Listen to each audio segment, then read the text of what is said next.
Bonjour. Aujourd'hui, je vais relire des extraits d'un livre de Yolande Durand-Serrano que j'aime vraiment beaucoup. L'autre fois, j'avais présenté son premier livre. Là, ce sera le deuxième. Le voici. Amoureuse du silence. J'ai peur qu'on ne voit pas bien avec les reflets. Propos recueillis et présentés par Chantal Rému aux éditions Almora. Ce livre a paru en 2012, depuis il n'y a plus rien et j'avoue que j'aimerais beaucoup, contribuer à ce que Yolande écrive un troisième livre pour nous raconter ce qui s'est passé depuis 15 ans. Parce que même s'il ne se passe rien en ce qui la concerne, dans l'environnement dans lequel elle évolue, ça a forcément, changé. Et d'ailleurs, entre le premier et le deuxième livre, elle disait déjà qu'elle voyait des choses qui s'intégraient, etc. Puisque ce qu'elle a vécu est immuable, mais la façon dont ça s'intègre dans l'individu Yolande, ça prend du temps.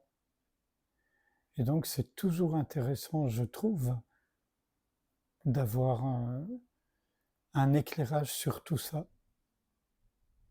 Donc, qui sait, peut-être qu'un jour, je pourrai rencontrer Yolande et la faire parler, pas la faire chanter. Voilà.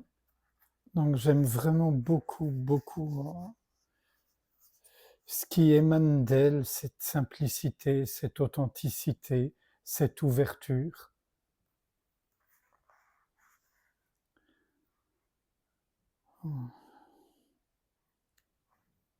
Laissons faire le silence, faisons confiance. C'est nous qui percevons la catastrophe comme une catastrophe. Vouloir ajuster le jaillissement spontané à l'agissement conceptuel que nous avons construit jusqu'alors n'est pas possible.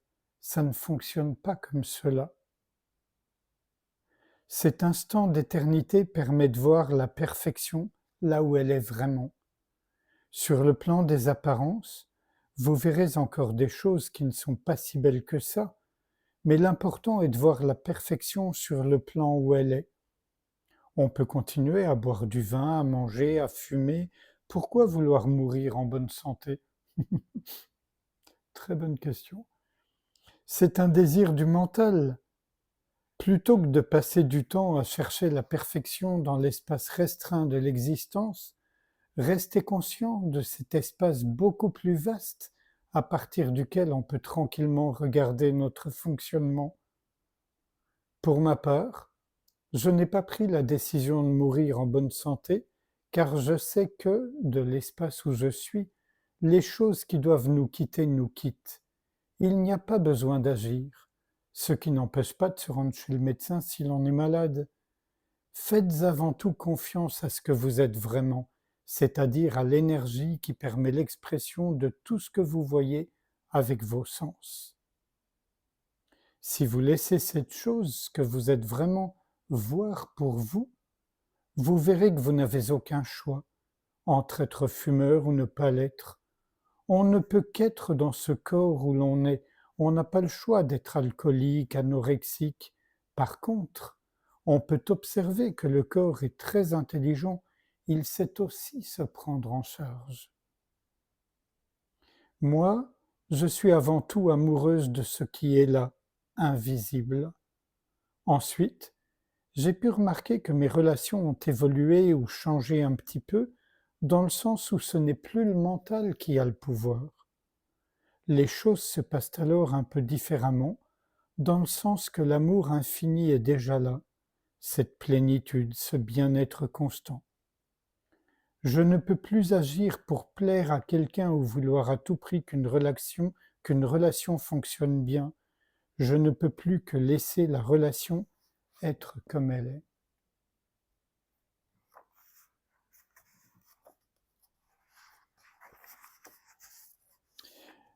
Ici, des entretiens encore, sont des questions-réponses.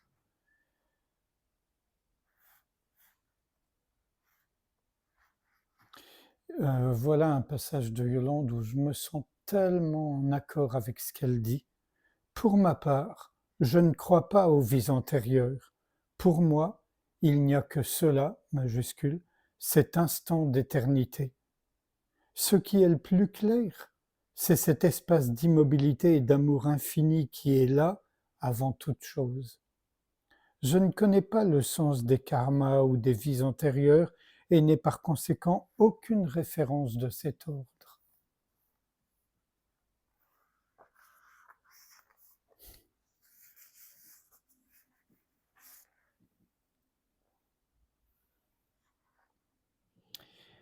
Ici, Chantal, ou quelqu'un d'autre d'ailleurs, la questionne sur les expériences qu'elle a vécues, etc., à partir de, entre guillemets, l'éveil.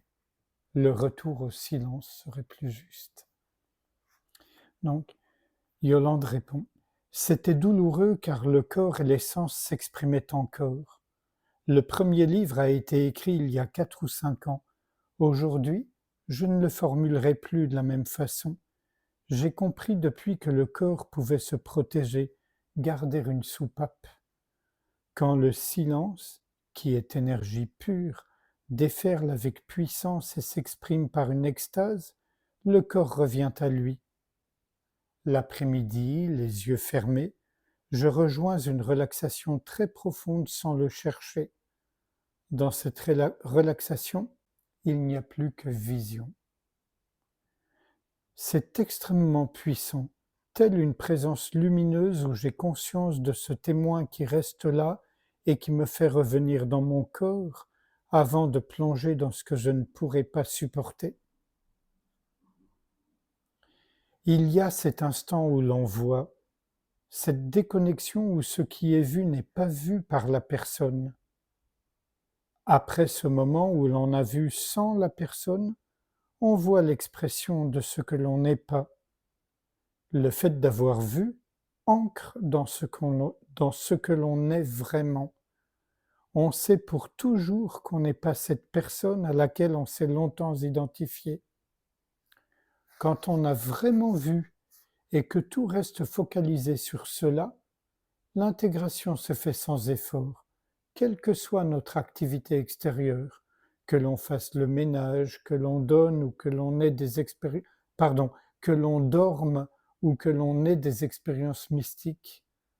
On reste toujours conscient des 3 états, mais focalisé sur cet instant d'éternité, racine de toute la vie, consciente et inconsciente, verticalité englobant tout.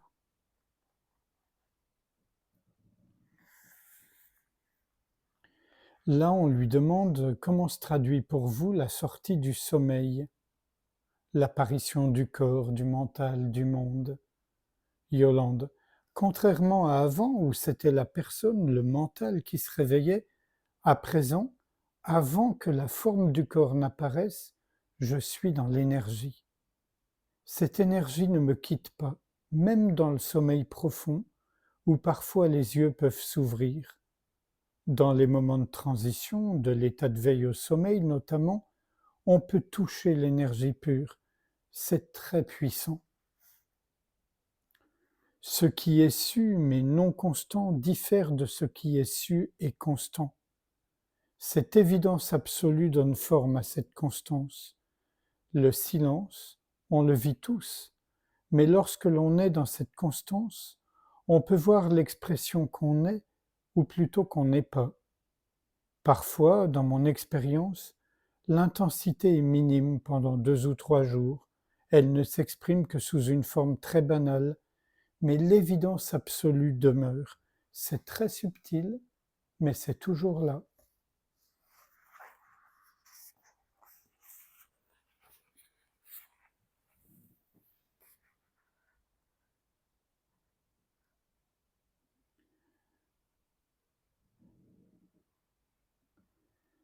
La vision directe ne peut ni être sentie ni être comprise. Il faut que tu arrives à voir dans quel registre se situe cette connaissance dont tu parles. Donc la personne parlait de connaissance. L'intégration de cette réalité prend du temps et s'affine continuellement. Il y a une évolution incessante dans la finesse avec laquelle on voit et on exprime à la fois ce que l'on voit et ce que l'on vit. Il y a quelques mois, cette perception s'installait en moi. J'étais dans l'observation, l'étonnement. Le fait que je puisse en parler aujourd'hui prouve que je n'ai plus aucun doute sur l'endroit d'où je regarde le corps et les sens jouer leur rôle. Il ne reste plus que cela, majuscule. Une disponibilité de plus en plus grande à cela. Personne n'intervient. On peut parler de nirvana, Yolande. Oui, un nirvana continuel, car tout est léger, facile à vivre, par le fait d'être juste en train de voir ce qui se passe dans un grand repos du mental.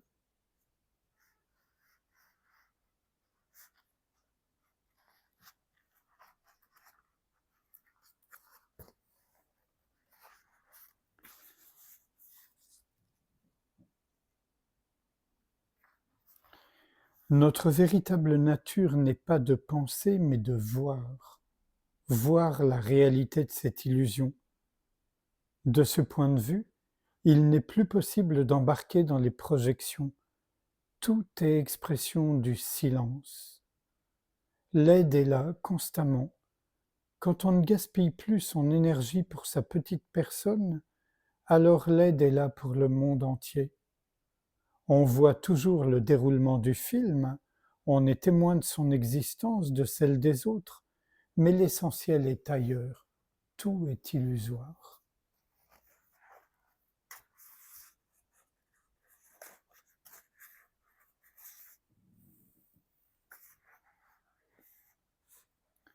Faites confiance au silence, ne soyez pas crédules, découvrez par vous-même.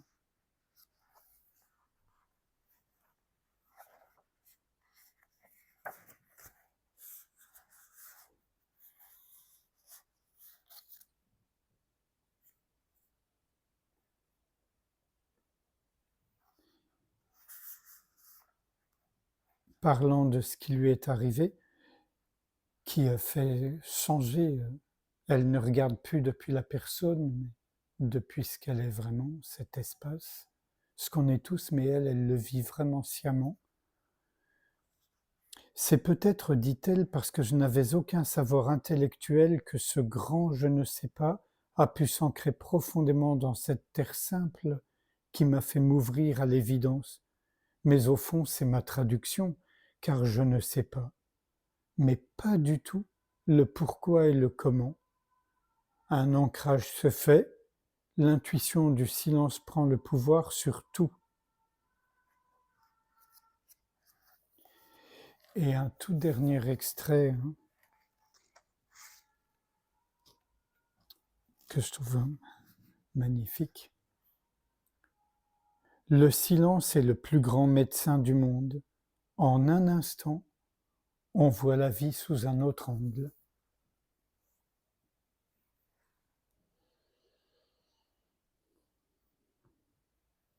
Sans réfléchir à tout ce qui vient d'être lu, je vous invite à passer un moment en silence, sans rien faire, sans rien chercher, juste être ouverture.